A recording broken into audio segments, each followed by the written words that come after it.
चमेली बहुत ही चालाक नौकरानी थी। वह जिस घर में जाती उस घर में आग लगा देती।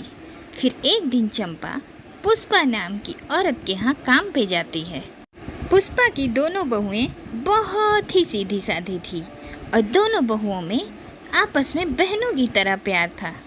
और यह सब देखकर चमेली को होती है बहुत जलन। ये घर ऐसा पहला घर देख रही हूँ जहाँ देवरानी जेठानी में इतना प्रेम है, वरना जिस घर में लड़ाई झगड़ा ना हो उस घर में काम करने में मजा ही कैसा। अब मुझे इन दोनों बहुओं में झगड़ा तो लगाना ही होगा। फिर एक दिन पुष्पा की छोटी बहू रागिनी कहीं जाने के लिए तैयार हो रही थी। तभी चमेली झाड़ू लगाते हुए उसके कमरे में दाखिल होती है। क्या बात है रागिनी मैम साहब, आप तो बहुत अच्छी लग रही हो। सच में आप किसी हीरोइन से कम नहीं हो। अब रहने भी दे चमेली, इतनी भी ज़्यादा तारीफ मत कर। अरे रागिनी मैम साहब, मैं तो हमेशा सच बोलती है। लेकिन मैम साहब, इस घर में कुछ लोग ऐसे भी हैं जो आपके बारे में कभी अच्छा नहीं सोचते। कौन है जो मेरी बुराई करता है? अब क्या बताऊं मैम साहब, बताने को तो दिल नहीं करता। अब आप कल ही की बात ले लीजिए। आपकी जेठानी ने मुझसे कहा था समोसे बनाने के लिए, तो मैंने समोसे बनाए और मैंने कहा थोड़े समोसे रागिनी मैम साहब को भी दे दो। फिर क्या मैम साहब, आपकी जेठानी ने तो आपकी बहुत बुराई की और कहा कि आप तो मोटी भैंस हो, समोसे खा के और भी मोटी हो जाओगी। और उसके बाद वो जोर जोर से हंसने लगी। नहीं, दीदी मेरे बारे में ऐसा कभी नहीं बोल सकती। अरे मैम साहब, आप ना बहुत भोली हो। भला किसी के मुंह पर कोई बुराई करता है क्या? बुराई तो पीठ पीछे ही की जाती है। आप ना थोड़ा चालाक बनिए, वरना रिंकी मैम साहब के जलवे मुझे कुछ ठीक नहीं लगते। कहीं ऐसा ना हो कि एक दिन वो सारी प्रॉपर्टी अपने नाम करके आपको घर से बाहर धक्के मार के निकाल दे। उसके बाद चमेली झाड़ू लगाते हुए कमरे से बाहर चली जाती है। अब चमेली के द्वारा कही हुई बातें रागिनी के दिमाग में घूमने लगती हैं। फिर उसी शाम को चमेली साफ सफाई के बहाने रिंकी के कमरे में घुस जाती है और रागिनी के खिलाफ उसके कान भरने लगती है। इस तरह कुछ ही दिनों में चमेली दोनों देवरानी जेठानी के बीच में नफरत की दीवार खड़ी कर देती है। फिर एक दिन रिंकी मैम साहब, अचानक से वो है ना मेरे घर पे मेहमान आ गए हैं। मेरे घर पे राशन ख़त्म हो गया है। क्या मैं आपके घर से राशन ले जा सकती हूँ? वो है ना, आप इस घर की बड़ी बहू हो, आप जो कहोगी इस घर में वही होगा, इसलिए मैं आपकी परमिशन लेने आ गई। अपनी तारीफ सुनकर रिंकी हो जाती है खुश। हाँ, तू बिल्कुल सही कह रही है। मैं इस घर की बड़ी बहू हूँ, यहाँ मेरी ही चलेगी। जा, तुझे जितना अनाज लेना है ले ले। ये सुनकर चमेली बहुत खुश हो जाती है और उसके बाद वह रागिनी के कमरे में जाकर कहती है, मैम साहब, वो है ना मेरे घर पे कुछ मेहमान आए हैं, तो मेरे पास साड़ी नहीं है। मैं सोच रही थी रिंकी मैम साहब से मांग लूँ। फिर मेरे दिल में ख्याल आया कि इस घर में नेक दिल और दयालु सिर्फ आप ही हैं, इसलिए मदद मांगने मैं आपके पास आई हूँ। रागिनी चमेली की बातों से खुश होकर उसको 2 साड़ियाँ दे देती है। इसके बाद चमेली दोनों बहुओं को अपनी बातों की जाल में फंसाकर उनसे तरह तरह की चीज़ें लेने लगी। फिर एक दिन रिंकी का पति राजू घर के खर्च का हिसाब कर रहा था।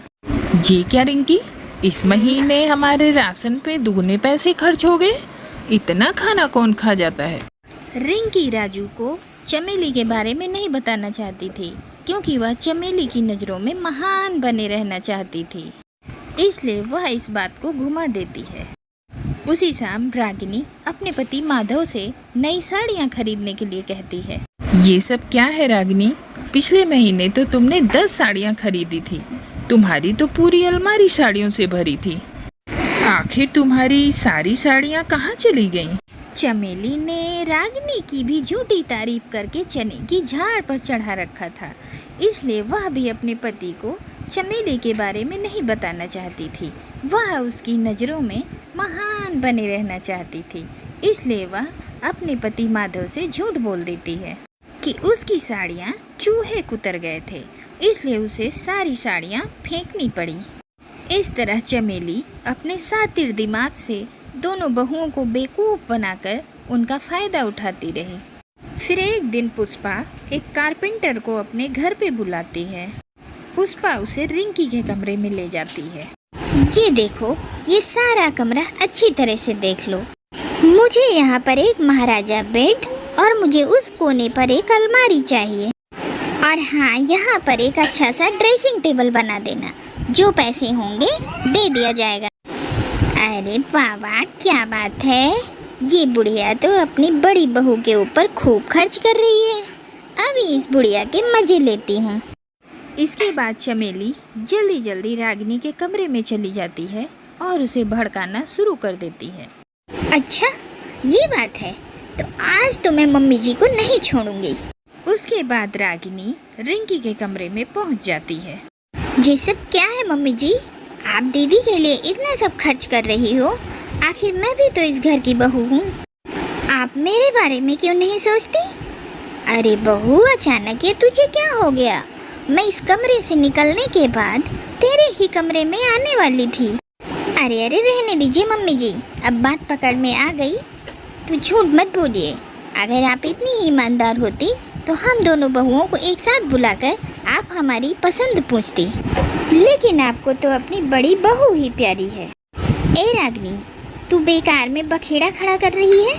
चल जा यहाँ से, मेरा दिमाग खराब मत कर। तू होती कौन है मुझे यहाँ से भगाने वाली? मैं अच्छी तरह से जानती हूँ तू मम्मी जी की चमची है। बस तुम उसे बहला फुसला कर उनसे अपना काम निकाला करती हो। ये सुनकर रिंकी अपना आपा खो देती है और बगल में पड़ा हुआ डंडा उठा लेती है। बोल, क्या बोल रही थी? अब बोल। अरे अरे, ये तुम दोनों क्या कर रही हो? भगवान के लिए तुम दोनों मेरे घर में कोई तमाशा मत खड़ा करो। रागिनी बहू, मैंने कह दिया ना कि बेड और अलमारी तेरे लिए भी बनेगा। चल जा अब यहाँ से।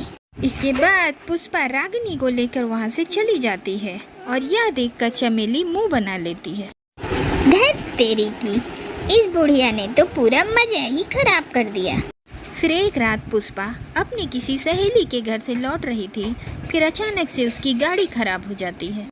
आसपास कोई रिक्शा या टेम्पो नहीं दिखता तो पुष्पा अपने बड़े बेटे को फ़ोन करके वहां आने के लिए बोलती है।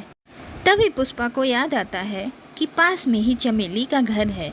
अब पुष्पा रात बिताने के लिए चमेली के घर चली जाती है। पुष्पा जैसे ही दरवाजे पर पहुंचती है कि तभी उसकी चमेली की जोर जोर से हंसने की आवाज़ सुनाई देती है।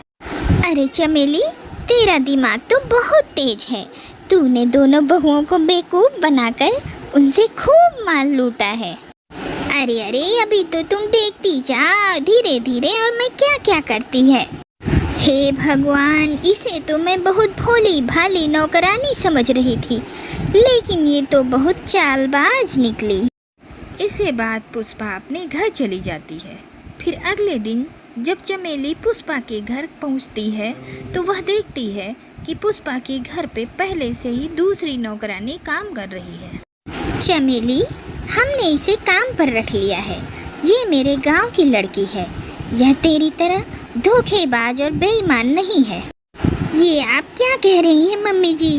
आखिर मैंने किया ही क्या है? कल रात जब तू अपनी सहेली से ठहाके मार मार कर अपनी बड़ाई कर रही थी ना, तब मैंने तेरी सारी बातें सुन ली थी। बस फिर और क्या था। यह सब सुनते ही चमेली की नज़र शर्म से झुक जाती है और वह वहाँ से उल्टे पांव वापस चली जाती है। बस चमेली के जाने के बाद धीरे धीरे पुष्पा की दोनों बहुओं का व्यवहार सामान्य हो जाता है और वह पहले की तरह मिलजुल कर एक साथ रहने लगती हैं।